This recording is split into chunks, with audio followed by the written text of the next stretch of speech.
8월 25일 화요일 하나님께서 저희에게 주시는 말씀은 로마서 14장 1절부터 12절까지의 말씀입니다. 말씀을 먼저 읽도록 하겠습니다. 믿음이 연약한 자를 너희가 받되 그의 의견을 비판하지 말라. 어떤 사람은 모든 것을 먹을 만한 믿음이 있고 믿음이 연약한 자는 채소만 먹느니라. 먹는 자는 먹지 않는 자를 업신여기지 말고 먹지 않는 자는 먹는 자를 비판하지 말라. 이는 하나님이 그를 받으셨음이라. 남의 하인을 비판하는 너는 누구냐? 그가 서 있는 것이나 넘어지는 것이 자기 주인에게 있음에 그가 세움을 받으리니 이는 그를 세우시는 권능이 주께 있음이라. 어떤 사람은 이 날을 저날보다 낮게 여기고 어떤 사람은 모든 날을 같게 여기나니 각각 자기 마음으로 확정할지니라.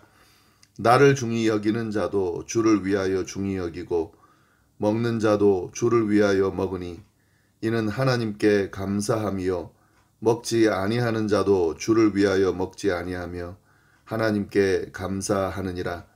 우리 중에 누구든지 자기를 위하여 사는 자가 없고 자기를 위하여 죽는 자도 없도다. 우리가 살아도 주를 위하여 살고 죽어도 주를 위하여 죽나니 그러므로 사나 죽으나 우리가 주의 것이로다. 이를 위하여 그리스도께서 죽었다가 다시 살아나셨으니 곧 죽은 자와 산 자의 주가 되려 하심이라. 내가 어찌하여 내 형제를 비판하느냐? 어찌하여 내 형제를 업신여기느냐? 우리가 다 하나님의 심판대 앞에 서리라. 기록되었으되 주께서 이르시되 내가 살았노니 모든 무릎이 내게 꿇을 것이요 모든 혀가 하나님께 자백하리라 하였느니라. 이러므로 우리 각 사람이 자기의 일을 하나님께 짓고 하리라. 아멘. 예수 그리스도를 믿고 구원을 받아 의롭게 된 그리스도인이 어떤 삶을 살아야 하는지에 대한 내용을 저희가 쭉 살펴보고 있는데요. 12장부터 16장까지가 그 내용입니다. 그런데 좀 더 정확히 말씀을 드리자면 12장 1절부터 15장 13절까지가 그 내용입니다. 그리고 그 15장 13절 이후의 내용은 안부를 묻는 내용이기 때문에요.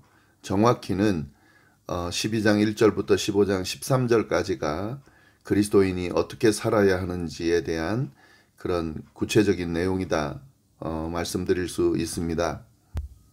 12장 1절 2절 말씀은 전체 주제라고 말씀을 드렸고요. 그리고 12장 3절부터 13장 14절까지 그 내용이 지금 저희가 살펴본 내용입니다. 물론 지난 주일과 월요일 본문 13장을 저희가 나누지는 않았는데 그 모든 12장 3절부터 13장 14절까지는 교회 공동체 안과 밖에서 그리스도인들이 어떻게 행동해야 하는가, 그들을 어떻게 대해야 하는가 하는 내용이 나오는데요. 한마디로 말씀드리면 이웃 사랑과 원수 사랑을 실천하면서 살아야 한다. 이렇게 정리해 볼 수 있습니다. 그 안에 다양한 작은 주제들이 언급되고 있습니다. 기억하시면 좋겠고요. 오늘 본문 14장 1절부터 나오는 이 본문, 오늘 본문을 포함한 14장 1절부터 15장 13절 끝까지 보시면은 여기에는 같은 그리스도인이 어떻게 살아야 하는가에 대한 내용이지만 하나의 큰 주제를 언급하고 있습니다. 앞에서 12장 3절부터 13장 14절까지가 다양한 작은 주제들이 여러 개 언급이 되어 있다고 하면 이 14장부터 15장 13절 끝날 때까지 하나의 큰 주제를 언급하고 있습니다. 그 내용은 다름 아닌 교회 공동체 안에서 믿음이 강한 사람과 약한 사람이 있는데 이 두 사람들이, 두 부류의 사람들이 서로를 인정하고 수용해야 한다 하는 그런 내용을 입니다. 이런 하나의 주제를 길게 쭉 언급하고 있는데요. 아마도 이렇게 하나의 주제를 긴 부분 시간 할애해서 이렇게 언급한다고 하는 것은 아마 이 편지를 받는 로마 교회에서 이 문제가 아주 중요한 문제였던 것 같습니다. 믿음이 강한 자와 약한 자 사이에 어떤 문제가 생겼던 것 같고요. 그들을 향해서 믿음이 강한 자와 약한 자가 서로 인정하고 수용해야 한다.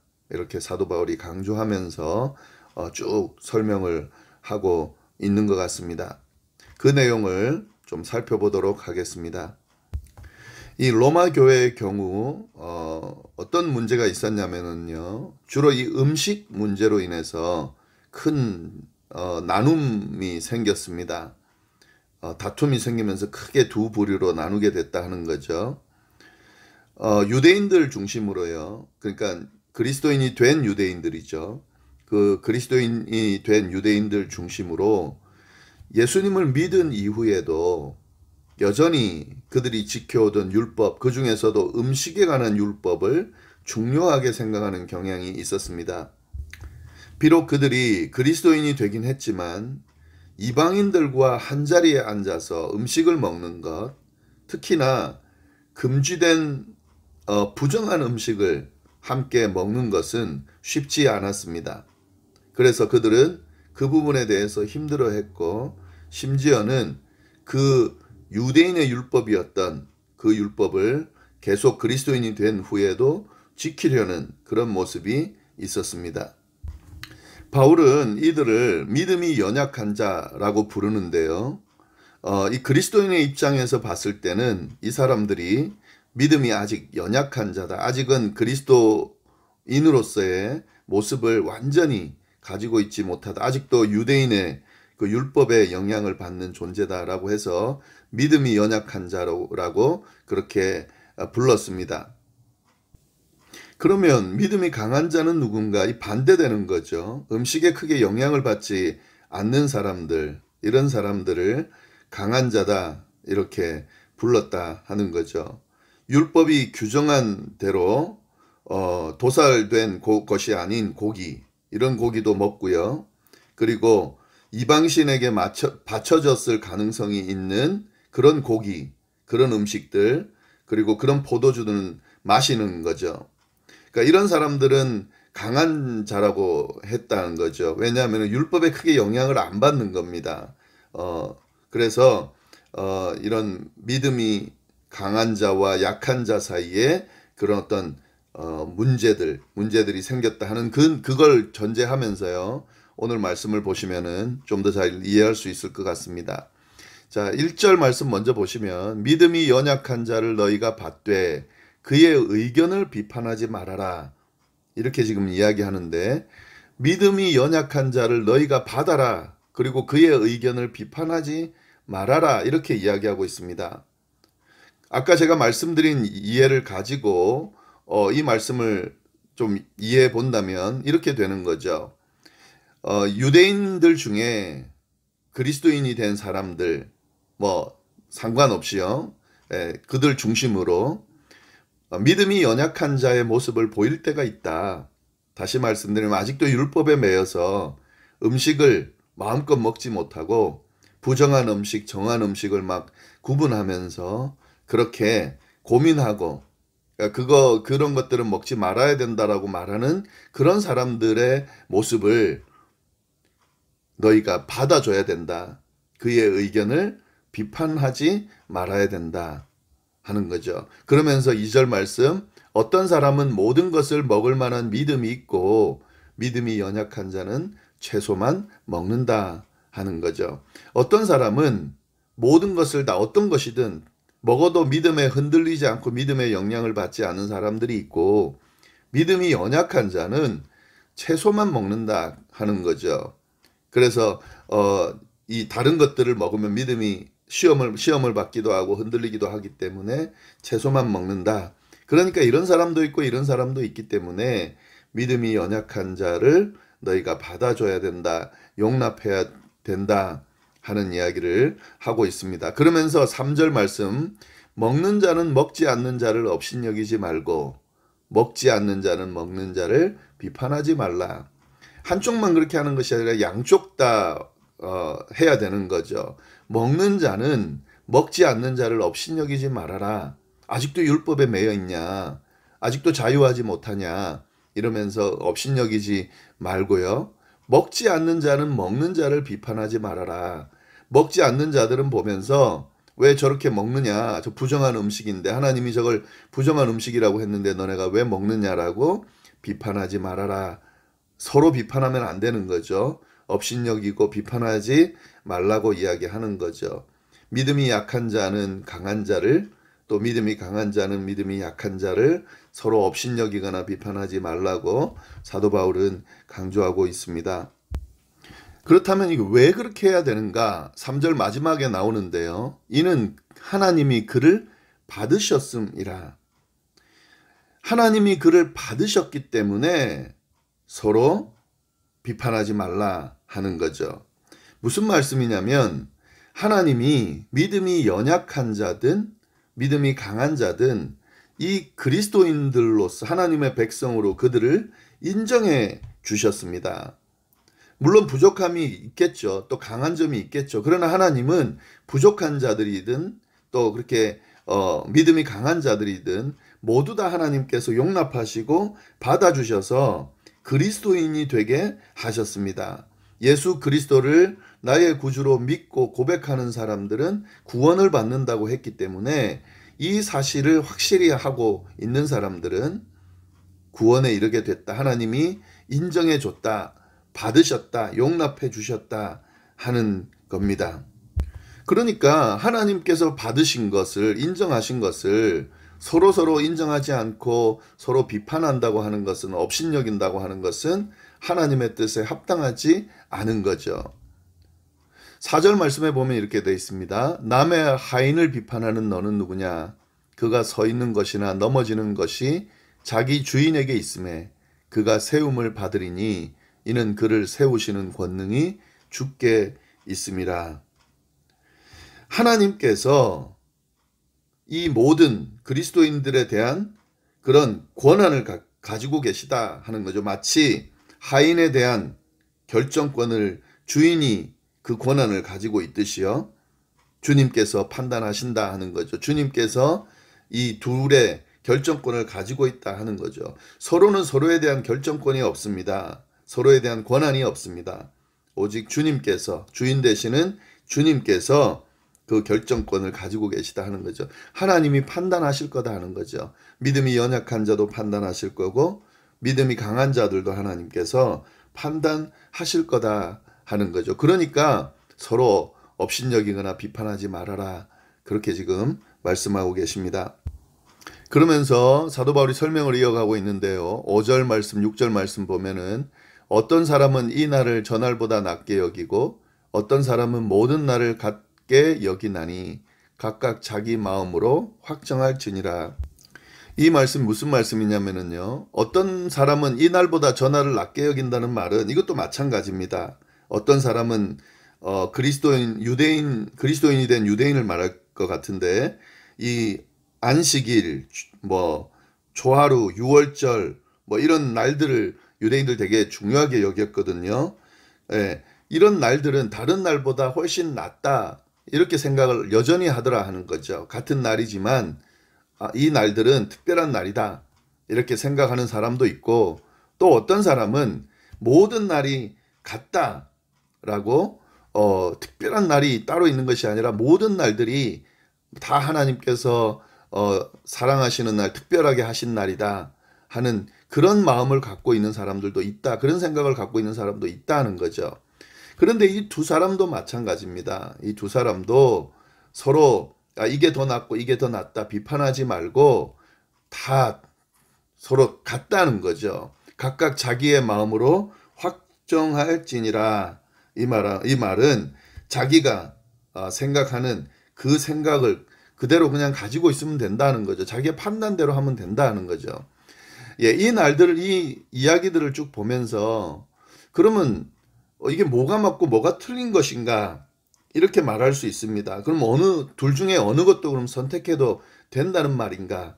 부정한 음식을 먹어도 된다는 말인가? 아니면은 부정한 음식을 먹으면 안 된다는 말인가? 예, 이런 것들이 지금 헷갈릴 수 있거든요. 서로 비판하지 말라고 하는 그런 내용들을 쭉 보면은 그 왜 이런 말씀을 하실까 하는 거죠. 그 부분이 그 다음 구절에 언급이 되고 있습니다. 지금 이런 논쟁이 되고 있는 이 부분, 이 둘 중에 어느 쪽을 선택해도 괜찮은가? 사도 바울은 어떻게 결론을 내냐면은요. 괜찮다. 어느 쪽을 선택해도 괜찮다라고 그렇게 결론을 내고 있습니다. 그러니까 각각 자기 마음으로 확정하면 되는 겁니다. 자기가 생각하는 대로 쭉 보고 뭐가 더 옳은 것 같은지 생각하고 그것들을 판단하고 그렇게 결정하면 되는 겁니다. 그리고 서로 결정한 것에 대해서는 비판하거나 업신여기지 않으면 된다 하는 거죠. 왜 그러냐? 6절 말씀에 나오는데요. 나를 중히 여기는 자도 주를 위하여 중히 여기고 먹는 자도 주를 위하여 먹으니 이는 하나님께 감사하며 먹지 않는 자도 주를 위하여 먹지 아니하며 하나님께 감사하느니라. 이 부분이 핵심입니다. 그러니까 무조건 딱 이 행위도 옳고 저 행위도 옳고 이 내용을 지금 바울이 이야기하고자 하는 내용이 아니라요. 지금 본질적인 것, 절대로 양보하면 안 되는 것, 이 부분은 무조건 다퉈서라도 확실하게 짚고 넘어가야 될 내용에 대해서는 그 복음의 진리죠. 복음 안에 담겨져 있는 진리들, 그것에 대해서는 다퉈야죠. 그것에 대해서는 뭐 이것도 옳고 저것도 옳은 게 없죠. 딱 한 가지만 옳은 거죠. 그러나 그것이 아닌 경우에 비본질적인 것에 사람이기 때문에 또 믿음이 강하고 약하고 하기 때문에 서로 다양하게 어떤 행동들이나 결정들, 생각들이 표출될 수밖에 없는 부분에 대해서는 서로 비판하거나 업신여기거나 해서 다투지 말아야 된다 하는 거죠. 왜냐하면은 이 그리스도인이라고 하는 전제가 있는 겁니다. 지금 이 말씀은 형제들이거든요. 그리스도인 공동체 안에 속해 있는 형제들. 이 사람들은 모두 어떤 사람들이냐면 하나님께서 인정하고 받아들인 사람이기도 하면서 이 사람들은 주님을 위하여 그리스도인이 된 사람들이고 주를 위하여 지금 행동하려고 하는 사람들이다라고 하는 전제가 있다 하는 거죠. 나를 중히 여기는 자도 주를 위하여, 나를 똑같다고 생각하는 자들도 주를 위하여, 먹는 자도 주를 위하여, 먹지 아니하는 자도 주를 위하여 이런 것들을 하고 있다 하는 거죠. 그러니까 이런 부분들은 서로 뭐 이게 옳다 저게 옳다 할 게 아니라 주님을 위하여서 하려고 하는 거기 때문에 용납할 수 있어야 한다 하는 거죠. 이게 중요한 겁니다. 그래서 지금 내가 하는 행동이 또 저 사람이 하는 행동이 그리스도인의 삶의 본질, 주님을 위하여 하고 있냐 아니냐, 그것이 중요한 것이지. 이 사람은 어떤 행동을 하고 저 사람은 어떤 행동을 하고 이 사람은 어떤 모습을 보이고 저 사람은 어떤 모습을 보이느냐를 서로 바라보면서 그걸 가지고 비판하는 것은, 내 기준으로 상대방을 비판하고 또 용납하지 못하는 것은, 그러면서 다투는 것은 이게 기독교적인 그런 모습이 아니다 하는 거죠. 바울은 이 부분을 확실히 이야기하고 있습니다. 주님을 위하여 하는 행동들이라면 이것은 괜찮다, 지켜볼 수 있다, 아니 비판하지 말아라, 이렇게 이야기하는 거죠. 그러면서 바울은 정리해서 이야기하는데요. 7절부터 보시면은 우리 중에 누구든지 자기를 위하여 사는 자가 없고 자기를 위하여 죽는 자도 없다. 우리가 살아도 주를 위하여 살고 죽어도 주를 위하여 죽나니 그러므로 사나 죽으나 우리는 주의 것이로다. 이를 위하여 그리스도께서 죽었다가 다시 살아나셨으니 곧 죽은 자와 산 자의 주가 되려 하심이라. 이것이 기독교 교회 공동체, 신앙 공동체에 속한 사람들의 본질입니다. 이것이 그리스도인들이 가지고 있는 정체성입니다. 그러니까 주를 위하여 살고 주를 위하여 죽고 우리는 모두 주님의 것이라고 하는 정체성을 가지고 있는 사람들이 하는 행동들이라면 그것이 좀 믿음이 강한 모습이든 약한 모습이든지 간에 서로 너무 비난하고 비판하고 업신여기고 이렇게 해서 공동체를 깨는, 갈등을 일으키는 그런 모습을 보이지 말아라 라는 이야기를 지금 하고 있습니다. 그럼 왜 이렇게 해야 되느냐?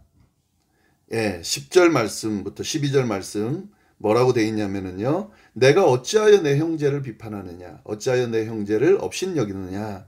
너의 형제를, 같은 주를 믿고 같은 주님의 것인 형제를 비판하지 말아라. 왜냐하면 다 하나님의 심판대 앞에 설 것이기 때문에 그렇다. 이게 무슨 말이냐면 하나님께서 판단하실 거다. 심판하실 거다 하는 거죠. 믿음이 좋은 자든 믿음이 약한 자든 그들이 하는 행동들, 이 모든 것들은 다 하나님의 심판대 앞에 서서 하나님의 심판을 받을 것이기 때문에 그렇습니다. 그러니까 서로 막 누가 옳으니 그러니 하면서 서로 다툼 일으키지 말아라 하는 거죠. 이사야 45장 23절 말씀을 인용하고 있는데요. 기록되었으되 주께서 이르시되 내가 살았노니 모든 무릎이 내게 꿇을 것이요 모든 혀가 하나님께 자백하리라 하였느니라. 이러므로 우리 각 사람이 자기 일을 하나님께 짓고 하리라. 각자 지금 살아가는 삶의 모습, 또 그리스도인의 삶의 어떤 행위들, 이런 것들은 다 하나님 앞에 서게 될 거고 하나님이 심판하실 겁니다. 마치 하나님이 되어서 자기가 하나님인 것처럼 막 서로 비판하고 업신여기고 그렇게 하는 것은 아니다 하는 거죠. 교회 안에 보면은 그런 모습들이 있습니다. 교회 안에는 믿음이 좋은 사람도 있고 좋지 않은 사람도 있습니다. 서로 그런 것들을 좀 더 잘할 수 있도록 독려하고 서로 세워나가는 것은 참 중요하지만 때로는 어떤 사람들은 마치 자기가 하나님인 것처럼, 그리고 자기는 하나님 앞에 잘 하고 있는 것처럼 착각하면서 서로 비판하고 또 무시하고 또 지적하고 하는 그런 모습들을 보일 때가 있습니다. 믿음의 본질을 잊어버릴 때, 그것이 제대로 세워지지 않을 때는 해야 하지만 이 본질, 그 본질 중심에 놓고 행위들 중에서 서로 좀 부족한 모습들을 보인다고 해서 막 지적하고 비판하고 그렇게 되면은 그건 진짜 온전한 그리스도인 공동체의 모습을 보여주는 것이 아니죠. 기독교 공동체, 신앙 공동체 안에는 다양한 사람들이 있습니다. 정치적으로 색깔이 다를 수도 있고 또 신앙생활의 연륜이 오래된 사람 또 오래되지 못한 사람도 있고, 특히 이민교회 같은 경우는 교단도 다 다릅니다. 그러니까 좀 다른 모습들을 보일 수가 있는데요. 그걸 보면서 내 기준으로 저건 틀렸다 그러고 비판하고 또 무시하고 그러는 모습을 보인다면 분명히 그 사람은 하나님 앞에서 야단 들을 겁니다. 하나님의 심판대 앞에 서서 그 행위를 한 것 때문에, 형제를 무시한 것 때문에, 공동체를 깬 것 때문에, 공동체 갈등을 일으킨 것 때문에 분명히 하나님께서 그에 대해서 심판을 하실 겁니다. 책임을 물으실 겁니다. 그러니까 좀 더 이 오늘 말씀 좀 잘 생각하면서요. 도리어 공동체를 생각하고 도리어 그들을 위해 기도해주고 또 공동체를 세우기 위해서 용납해주고 비판하지 않고 또 하나님께 그 모든 것들을 맡기는 그런 모습들을 보여가면서요. 공동체를 잘 세워가는 저희 모두가 될 수 있기를 간절히 바랍니다. 기도하겠습니다. 하나님 아버지, 오늘 또 말씀 앞에 설 수 있게 도와주셔서 감사합니다.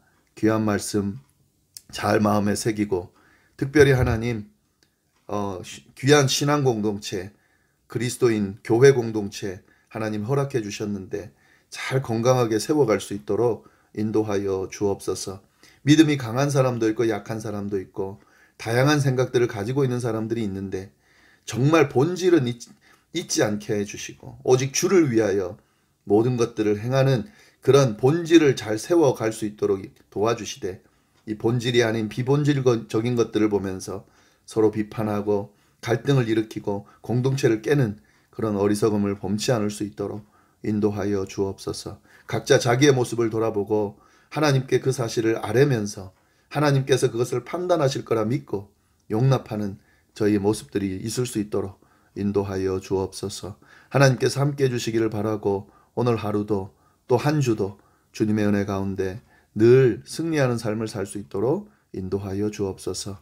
이 모든 말씀을 살아계신 예수님의 이름으로 기도드립니다. 아멘.